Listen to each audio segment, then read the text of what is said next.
Executive Director of Texas Public Employees Association, and I'm here to support the Animal Health Commission's budget.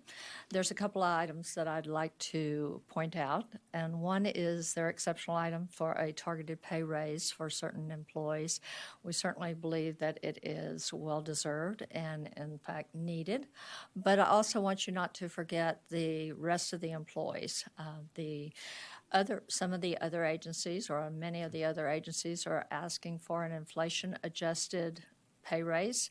And if you just consider the targeted pay raise that is requested in the budget, then you're in a cycle where they did a study on current salaries, and then current salaries may change, so you need to include those employees as well in your consideration.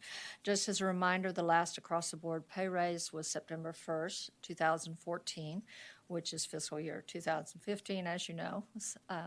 But the purchasing power of the salaries since 2014 has declined by 27%. So it has not kept up with inflation. Usually corporations and organizations give some adjustment to inflation each year. We're a little bit behind the curve. So we're asking for consideration for an inflation-adjusted salary. One of the things I want to point out, though, too, is there is a wonderful LBB.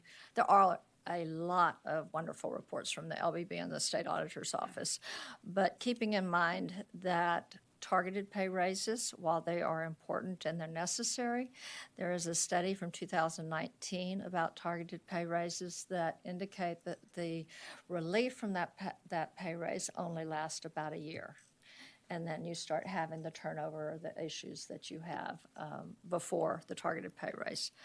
I'd also like to address the request for an increase in salary for the executive director.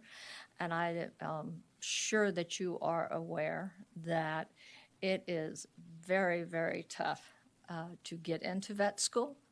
It has about a 10% acceptance rate, and there's only one vet school in Texas, Texas A&M University.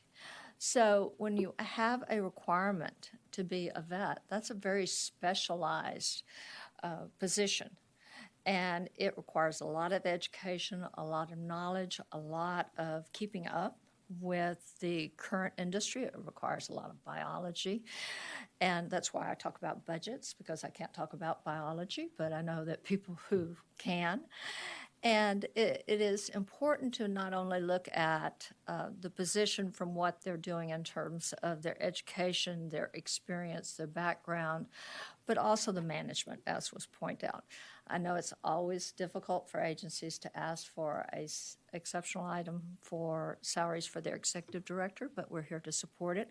I think he is in Group 6, which Group 6 does allow for this salary increase without having to go to another group. So I'm happy to answer any questions that you may have. I thank you for your consideration and your time, and I appreciate what you do.